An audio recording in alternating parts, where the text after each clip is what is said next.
Hello guys, नमस्कार। YouTube channel पे आप सभी का स्वागत है। आज के एपिसोड में हम देख रहे हैं कि 7 साल का लीप दिखाई दे रहा है, जहाँ पे शिवगामी वैजू और उसकी बेटी रह रही है। उसकी बेटी यानी वानी, जिसका नाम रखा है।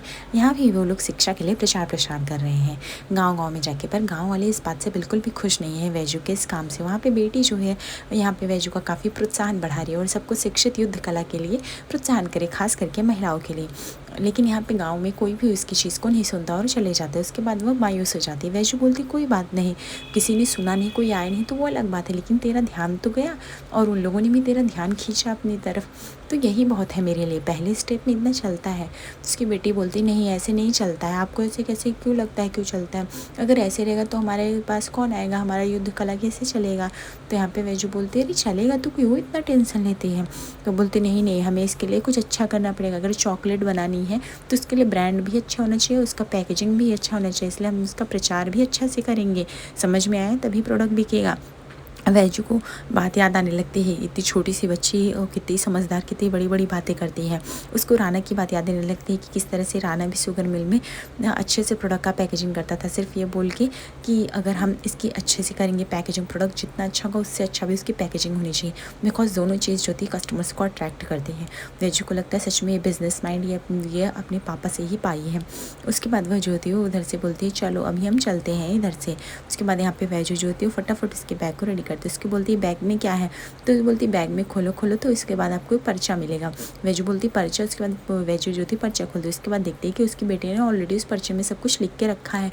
वैजू खुश हो जाती है अपनी बेटी के इस काम से। बोलती है अब क्या करें? बोलती चलो अब हम लोग घूम घूम कर बांटते हैं गाँव में। उसके बाद वैजू और उसकी बेटी जो थी गाँव-गाँव में हर सदस्य को ये पर्चा जाते हैं बांटने, युद्ध कला सीखने के लिए वो अपने इधर बुलाना चाहते हैं। लेकिन यहाँ पे कुछ लोग जो होते हैं गाँव वाले इग्नोर करते हैं। यहाँ पे वैजू और उसकी बेटी दरवाजे पे जाते हैं, जहाँ वाले उन लोग को भगा देते हैं। कुछ लोग तो उसकी बात भी सुनने को रेडी नहीं होते। उसके बाद वैजू जो थी वो गाँव की महिलाओं को इकट्ठा करती है और उनको समझाती है कि युद्ध कला का कौशल क्यों ज़रूरी है, क्यों सीखना चाहिए। हर महिलाओं के लिए ये बहुत ही अच्छी चीज़ है। उसके बाद यहाँ पे कुछ औरतें खुश भी दिखाई देती है, ऐसा लगता है कि वो इंटरेस्ट भी दिखा रही है, वो जाएंगी भी। उसके बाद जब वैजू और उसकी बेटी यानी वानी एक तरफ एक काका के गांव में गए और तो वहाँ पे काका भड़क गए कि ये हमारे गांव की औरतों को बिगाड़ रही है। इसको कितने सालों से कहा गया है कि ये सब फालतू काम बंद कर दे, लेकिन यह अपनी मनमानी करे।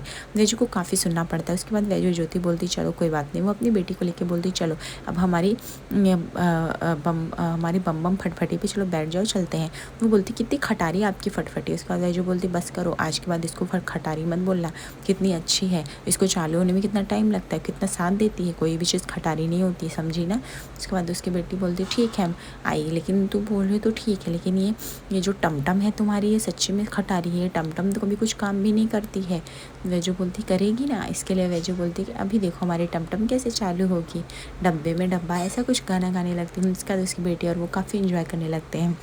वैजू जो होती है वह अपनी बेटी को उस टमटम में बैठा के लेके जाने लगती हैं। गांव वाले आधे लोग देख भी रहे होते हैं, लेकिन आधे लोगों को तो जैसे इस चीज़ की पड़ी भी नहीं रहती है। उसके बाद हम देखते हैं कि उसकी बेटी आती है और वह बैठी रहती है। फिर सुबह हो जाती है, जैसे ही रोशनी बढ़ती है बोलती लो सुबह हो गई, पता नहीं आज कोई युद्ध कला में आएगा कि नहीं, देखते हैं कितने लोग आने वाले। वो काफ़ी एक्साइटेड होती है, वो अपनी माँ का कौशल और युद्ध को बढ़ाना चाहती है। उसके बाद वो फटाफट अपनी माँ के साथ रेडी होती है और तलवार लेके, और फिर बोलती है आई अभी तो हमने पूजा कर लिया, पर हमारे देखो ना युद्ध कला में कोई नहीं आया, क्लासेस में आज में भी कोई नहीं आएगा, हमने तो इतने लोगों को बुलाया था। वैजू बोलती कोई बात नहीं, पहले दिन ऐसे ही होता है, नहीं आएंगे पर आएंगे, तो इतना मन क्यों मायूस करती है, इतनी छोटा मन क्यों लेती है, सब आएंगे धीरे धीरे करके बेटा, इतना मत सोच। उसके बाद वह वैजू को बोलती ऐसे रहेगा तो कैसे चलेगा, हमें कुछ तो कुछ करना पड़ेगा। वैजू बोलेगी बस कर, छोकरी तो कितनी बड़ी हो गई, हर चीज़ का दिमाग लगाती रहती है, हमें वेट करना चाहिए, हमें इंतज़ार करना चाहिए, कोई ना कोई सामने से आएगा, हम ज़बरदस्ती तो नहीं ला सकते ना किसी को। उसके बाद उसकी बेटी बोलती है ठीक है मैं अभी आती हूँ। तो वैजू सोचती है अरे ये लड़की कहाँ जा रही है। वो बोलती मैं जा रही हूँ एक जगह, मैं नहीं बताऊँगी, और वह वैजू को बिना बताए ज्योति चली जाती है। फिर वह जाके खेत में खड़े वो पुतले से बात कर रही होती है और उस पर बोर्ड पे लिखी होती कि पापा कब आएंगे करके। फिर वो दिखती है कि वो काफ़ी लाइट हो गया तो उसको डार्क भी करती है और फिर मायूस हो जाती है। बोलती है कि बाबा आप आ जाओ चाहे जहाँ भी हो, आई के चेहरे पर मुझे मुस्कान चाहिए, आपने देखा कितनी उदास है, उन्हें ये टाइम आपकी ज़रूरत है, और आप रहते कहाँ हो, आई तो मुझे कभी आपके बारे में नहीं बताती, आप तो आ जाओ हमको देखने और आई को देखने, आई बहुत ही अकेली है, अगर आप ये टाइम उनका साथ दे दे तो हम लोग बहुत आगे तक जाते। और फिर आई के चेहरे पे आप स्माइल लेके आ जाते। बिल्कुल ऐसे वह जो दूर खड़ी है सब देख रहे होती है, वो सोच रही थी कि उसकी बेटी कितनी समझदार है, इतनी छोटी सी है लेकिन सब कुछ समझती है और सब कुछ के लिए कितना कुछ बोलती है और करती भी है। उसके बाद वह जो होती है वो वहाँ पे जाती है अपनी बेटी के पास। उसके बाद बोलती है कि वानी ये सब तो क्या कर रही है? तो बोलती कुछ नहीं, मैं बस अपनी सीक्रेट दादा से प्रार्थना कर रही हूँ कि मेरी प्रार्थना सुन ले जल्दी से और मेरे बाबा को भेज दे। आई तो बता ना मेरे बाबा कहाँ पे हैं? स्कूल में सबके आई बाबा होते हैं लेकिन मेरे बाबा नहीं है, मेरे बाबा कहाँ पे? आई तो कभी नहीं बताती है। वह जो होती है सुन के एकदम से शॉक हो जाती है। वह जो को लगता है कि इस बारे में इसको बताऊँ या नहीं बताऊँ। बोलती देख सुन, तेरी आई बाबा मैं ही हूँ, तो तू क्यों इतना सोचती है? तेरी आई भी मैं, बाबा भी मैं, तुझे जो कहना है। वो बोलते बिल्कुल भी नहीं, आई बाबा दोनों अलग होते हैं, आप मेरे बाबा कैसे हो सकते हो? विजू बोलती है अरे पर तुम सुन क्यों नहीं रहे? वानी बोलती नहीं, आप झूठ बोल रहे हो, आप मुझे बताओ मेरे बाबा कौन है, मैं जाऊंगी उनके पास, मैं बोलूँगी उनको आने के लिए, हमारी मदद करने के लिए। वैजू ज्योति पूरी तरह से शॉक हो जाती है। उसके बाद वो बोलती है कि फिर वैजू समझाती है देख बेटा, मैं ही आई हूँ, मैं ही बाबा हूँ, क्योंकि हमारी लाइफ अलग है ना। अच्छा अब एक काम कर, तो फटाफट जाके तैयार हो जा, फिर मैं आती हूँ बताती हूँ। उसके बाद वो वानी को जो होती है वैजू भेज देती है और फिर खुद खड़ी होकर वहाँ पे मायूस हो जाती, सोचती मैं क्या ही करूँ। दूसरी तरफ हम देखते हैं कि यहाँ पे राणा जी का काफ़ी बोला बाला नज़र आता है। गाँव में उनकी गाड़ियाँ जैसे चलती हैं, गाँव वाले काफ़ी जयकार मचाते हैं, क्योंकि इन 7 सालों में रणविजय ने गांव वालों को इतना कुछ कर दिया कि वह रणविजय जो गांव वालों के लिए भगवान बन चुका है। एक बूढ़ी औरत रहती है जो धूप में अपना काम कर रही थी, तो रणविजय जाके उनको छाता ऑफर करते हैं। खुद का सिक्योरिटी गार्ड जो छाता दिया रहता है वो जाके उस मौसी को छाता देते हैं और उनके पैर पड़ते हैं, जहाँ पे रणविजय को आशीर्वाद मिलता है। उसके बाद पूरे गाँव वाले रणविजय के आगे पीछे घूमते हैं और उसकी जयकार करते हैं। रणविजय इस बात से काफ़ी खुश भी रहता है और गाँव वाले भी काफ़ी प्रसन्न रहते हैं, क्योंकि इन 7 सालों में रणविजय ने जो किया वो कोई भगवान ही कर सकता है। गाँव के बारे में सुनना समझना सब कुछ। उसके बाद गाँव में एक पंचायत बैठाई जाती है, जहाँ पे रणविजय सबको बैठाता है और बोलता है कि आप लोग सही से बैठे और मुझे जो भी आपकी समस्या है एक परिवार एक भाव होकर बताइए। मैं आज यहाँ पे आपके आई साहब यानी वो सुंदरा जी का बेटा बन के नहीं, बल्कि आप लोग का एक दोस्त और दादा बन के आया हूँ। इसलिए आप लोग के दिल में जो भी बात है आप लोग मुझसे कह सकते हैं बेझिझक, मैं उसका सोल्यूशन लेके आऊँगा। इसलिए आप लोग को डरने की कोई बात नहीं है। मैं इसीलिए गांव के हर नागरिक को चाहता हूँ बड़े हों, उनकी खेती बड़ी हो, उनका सब कुछ बड़ा हो। इसलिए आप लोग को कोई भी दिक्कत हो तो आप लोग कह सकते हो। तभी यहाँ पे गांव में एक आदमी उठता है, बोलता है कि देखिए ना राणा जी, ये मेरी बहन है, इसको खेती करनी है और अभी ये बाबा के खेत में से आधा हिस्सा चाहती है। अब आप ही बताइए, लड़कियाँ कभी खेती करती हैं क्या? क्या ये कभी खेती कर सकती है जो ये खेत के लिए इतना मार कर रही है, झगड़ा कर रही है? उसकी बहन जो थी खामोश रहती है, चुप रहती है और कुछ भी नहीं बोलती है। राणा जो इन दोनों पक्षों की बात सुन रहा होता है। उसके बाद देखते हैं कि यहाँ पे वैजू की एक ताई होती है जो काफ़ी मदद की है इस गाँव में। मैं बोलती कि देख वैजू, आज तेरे लिए देख इन 3 औरतों को मैंने लाया है, वो क्लासेस सीखेंगी, अब आज से तेरी युद्ध कला में आएंगी। तब यहाँ पे वानी बोलती बस इतने लोग, 4 लोग में कैसे होगा, हमें तो और चाहिए ना। तभी वैजू समझाती है वानी को, अभी अगर 4 लोग भी अभी पहले दिन के लिए ठीक है ना, धीरे धीरे हो जाएगा। वानी बोलती कैसे होगा, इतने में तो कम, हम नहीं 4 दिन तो कितने पर्चे बांटे थे।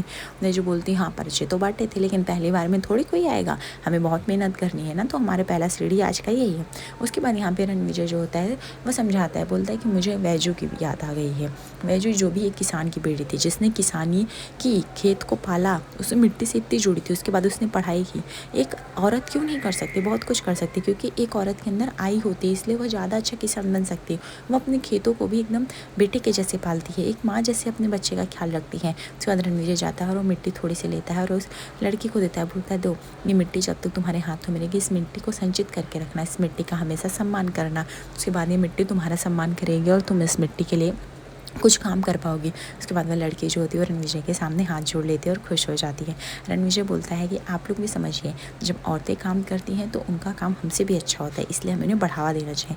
उसके बाद यहाँ पे वैजू जो होती हैं वो युद्ध कला का प्रसंग जो होती है स्टार्ट करती है और लोगों को भाला और युद्ध चलाना सिखाती है। उसके बाद यहाँ पे वानी को भी बहुत कुछ आ रहा होता है, तो वानी भी सिखा रही होती है। उसके बाद यहाँ पे वैजू जो होती है अपनी ताई को थैंक यू बोलती कि ताई आपने मेरे लिए इतना सब कुछ किया, थैंक यू। वो बोलती तू कितना करेगी, वानी के लिए तू सुबह जाती सब्जियां बेच के आती है, फिर दोपहर को खाना पकाती है, फिर यही क्लासेस लेती, कितना सब कुछ करती है। वे जो बोलती हैं देखो ताई, मेरा वानी के सिवाय दुनिया में कोई नहीं, मैं चाहती हूँ उसको हर वो चीज़ मिले जिसकी वो डिज़र्विंग है, जो वो चाहती है।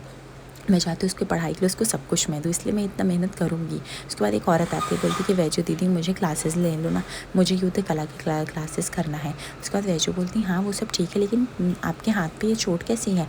उसके बाद वो औरत बोलती है आप ये नहीं समझोगे, एक पति के साथ रहना कितना मुश्किल हो जाता है और ससुराल वालों के साथ। वैजू बोलती है आप छोड़ क्यों नहीं देते? वो औरत बोलती है अगर आपका पति होता तब नहीं समझता आपको, इसलिए आप ऐसे बोल रहे हो। वैजू को ये बात काफ़ी खटक जाती है मन में, और वैजू का पास कोई आंसर नहीं रहता, इसलिए वैजू जो थी वो आगे बढ़ जाती हैं और वो उसके बाद शाम को जाके नल के पास बैठ जाती हैं और काफ़ी गुमसुम सी हो जाती है। और उसको राना की सारी बातें याद आती है कि पति तो उसने भी सच में खोया है। एक टाइम था राना जब उसे बहुत प्यार करता था, शादी करके घर में ले गया, उसके बाद उसका बच्चा उठा के जया को दिया, फिर दूसरी बार वो खुद घर से चली आई।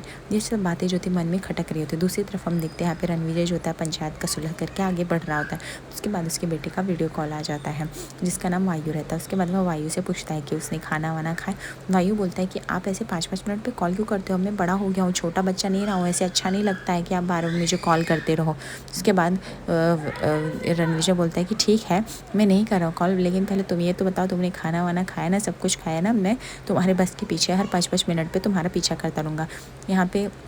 उसके बाद वायु बोलता धीरे से बोले, मेरे दोस्त लोग सुन रहे, इससे मेरी बेइज्जती हो जाएगी और आप पीछा क्यों करोगे? मैं बड़ा हो गया हूँ, इसलिए आप लोग को पीछा करने की कोई ज़रूरत है। उसके बाद रणविजय बोलता है हाँ हाँ देखो आप लोग सुन लो, वायु काफ़ी बड़ा हो गया, एक बार उसने ना शेर को पकड़ के पिंजरे में रख दिया था।